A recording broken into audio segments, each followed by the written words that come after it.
Assalamualaikum warahmatullahi wabarakatuh. Perkenalkan, nama saya Rahel Nuraihan. Di sini saya akan menjelaskan mengenai prinsip kebebasan beragama dalam Islam.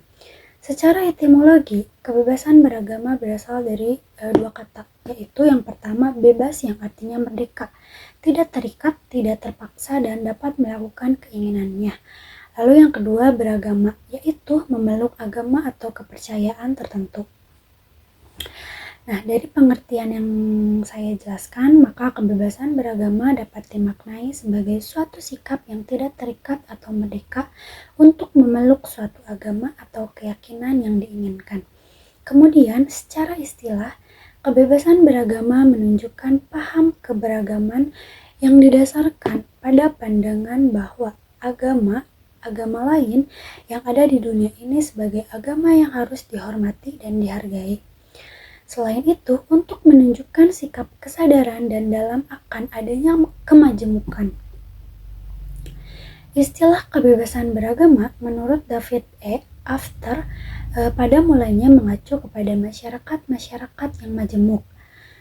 Sedangkan yang dimaksud dengan masyarakat majemuk adalah masyarakat yang penduduknya tidak homogen, tetapi terbagi ke dalam kelompok suku, etnis, rasial, agama, dan kebudayaan. Ini artinya bahwa pluralisme di Indonesia disebut dengan istilah majemuk, yaitu masyarakat yang terdiri dari dua atau lebih elemen-elemen yang hidup sendiri-sendiri dan memiliki tanda-tanda seperti tidak ada pembauran satu sama lain dalam kesatuan agama, sosial, politik, tidak adanya kehendak bersama, sistem nilai yang berbeda-beda, anggota masyarakatnya kurang memiliki homogenitas kebudayaan dan kurang memiliki dasar-dasar untuk saling memahami satu sama lain. Dari pengertian yang sudah dijelaskan, dapat ditegaskan bahwa kebebasan beragama merupakan unsur yang tidak terpisahkan dari kehidupan dan sistem budaya umat manusia. Kebebasan beragama adanya kemajemukan dalam sebuah kerangka kesatuan dan keseimbangan. Dengan demikian, bahwa kebebasan beragama merupakan suatu prinsip dan sikap seseorang dalam menghormati dan menghargai orang lain untuk memeluk suatu agama apapun dengan pilihannya sendiri. Prinsip kebebasan beragama dalam Islam adalah bahwa setiap individu bebas memilih dan mengimani agamanya masing-masing, serta mengamalkan ajaran-ajaran agama yang diyakininya. Kebebasan beragama dalam Islam didasarkan pada beberapa hal, yaitu yang pertama, tidak ada paksaan dalam memeluk agama, termasuk agama Islam. Hal ini tercantum dalam surat Al-Baqarah ayat 256 yang menyatakan tidak ada paksaan dalam memasuki agama. Lalu yang kedua, kebebasan beragama merupakan anugerah dan nikmat dari Allah Subhanahu wa taala yang harus disyukuri. Ketiga, kebebasan beragama merupakan hak dan kebutuhan dasar manusia yang dapat menimbulkan rasa aman, tentram, dan damai. Lalu yang keempat, kebebasan beragama dalam Islam tidak memperkenankan cara kekerasan untuk menggiring manusia dalam Islam.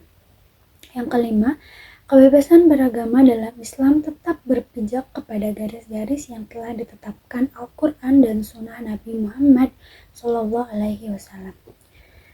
Nah, etika sosial dalam Islam adalah seperangkat aturan berkaitan dengan apa yang sebaiknya dilakukan dan apa yang sebaiknya ditinggalkan ketika bergaul dengan orang lain. Hal ini menunjukkan agar semua orang merasa nyaman, damai, dan tidak saling bermusuhan. Di antara ayat Al-Quran yang berkaitan dengan etika sosial adalah surat Al-Hujurat ayat 11, yaitu wahai orang-orang yang beriman, janganlah suatu kaum mengolok-olok kaum yang lain, karena boleh jadi mereka yang diperolok-olokkan lebih baik dari mereka yang mengolok-olok. Dan jangan pula perempuan-perempuan mengolok-olok perempuan lain, karena boleh jadi perempuan yang diperolok-olokkan lebih baik dari perempuan yang mengolok-olokkan. Janganlah kamu saling mencela satu sama lain, dan janganlah saling memanggil dengan gelar-gelar yang buruk. Seburuk-buruk panggilan adalah panggilan setelah beriman. Dan barang siapa yang tidak bertobat, maka mereka itulah orang-orang yang zalim. Nah, pada ayat ini Allah melarang kita melakukan 3 hal yang ruang publik, yaitu 1. Syukriyah atau mengolok-olok orang lain, 2. Lams atau mencela, dan 3. Enam atau menjuluki orang lain dengan julukan yang lebih jelek. Lebih jelasnya yaitu yang pertama, al-syukriyah menurut Fakhruddin al-Razi, yang dimaksud dengan kata ini adalah sikap tidak memandang orang lain dengan pandangan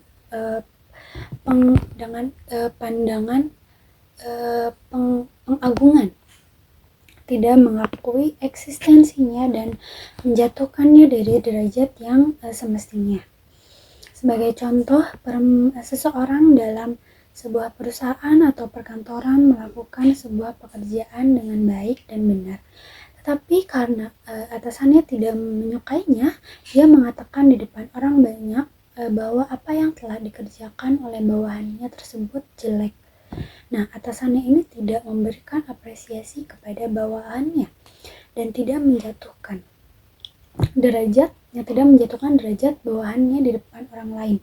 Perbuatan ini semacam tidak terpuji di sampingnya karena membuat orang lain sakit hati, juga karena tidak sesuai dengan realita. Selain itu, agar umat manusia menghindari perbuatan ini, Allah menerangkan pada ayat tersebut dengan ungkapan, boleh jadi mereka yang diolok-olok lebih baik dari mereka yang diolok-olok.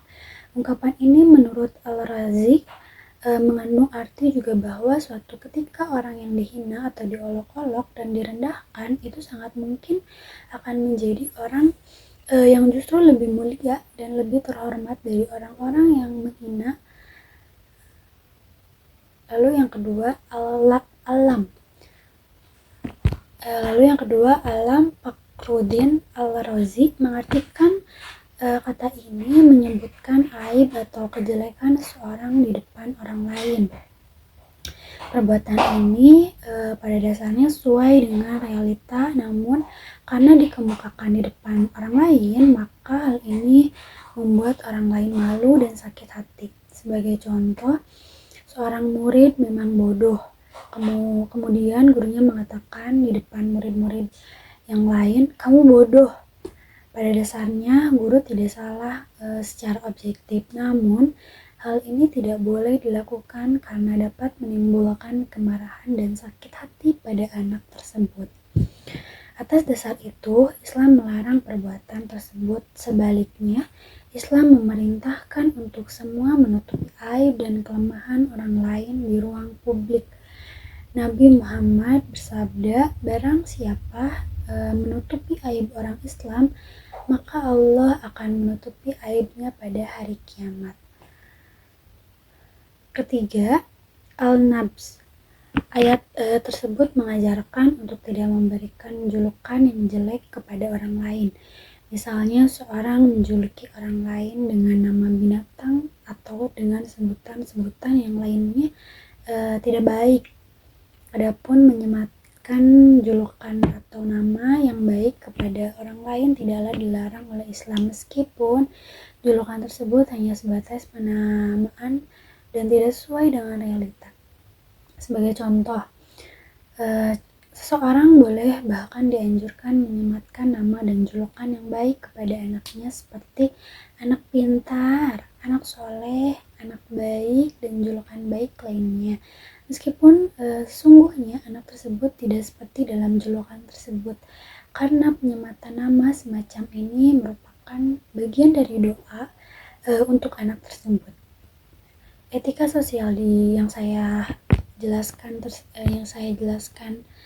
tersebut meskipun terlihat sangat sederhana, namun tetap relevan dan mengenakan untuk situasi dan kondisi saat ini, di mana banyak orang melalui sosial media saling mengolok-olokkan, saling melecehkan, saling mencela dan menyematkan nama atau julukan jelek kepada orang lain.